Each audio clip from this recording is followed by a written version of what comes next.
বর্তমানে সবথেকে জনপ্রিয় নাম ধুরন্ধর মুভির রহমান ডাকাত।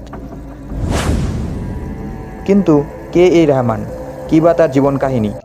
নমস্কার, আমি শুভজিৎ। আজকে আমি আপনাদের সামনে তুলে ধরব রহমান ডাকাতের আসল সত্য।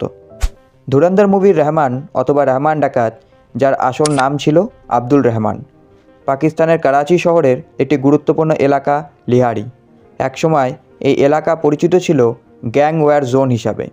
2000 সালের দশকে এই এলাকাতেই উঠে আসে এক প্রভাবশালীর গ্যাং লিডারের নাম রহমান ডাকাত।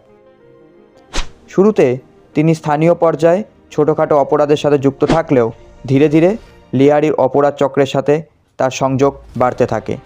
সেই সময় মিডিয়ার রিপোর্ট অনুযায়ী রহমান ডাকাত গ্যাংয়ের বিরুদ্ধে অভিযোগ ছিল অপহরণ, অবৈধ অস্ত্র ব্যবহার, চাঁদাবাজি ইত্যাদি। তাকে যেমন অনেকেই বলেছে ভয়ঙ্কর অপরাধী, অন্যদিকে কিছু সংখ্যক মানুষ তাকে রক্ষক হিসাবেও দেখত।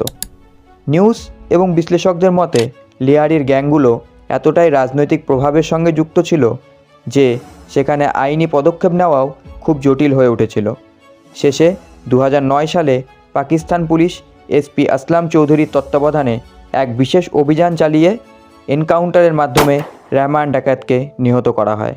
কিন্তু তার মৃত্যুতে একদিকে যেমন অনেকেই স্বস্তির নিঃশ্বাস ফেলেছিল, উল্টো দিকে কিছু মানুষ কান্নায় ভেঙেও পড়েছিল। এই ছিল আব্দুল রহমান ওরফে রহমান ডাকাতের আসল সত্য।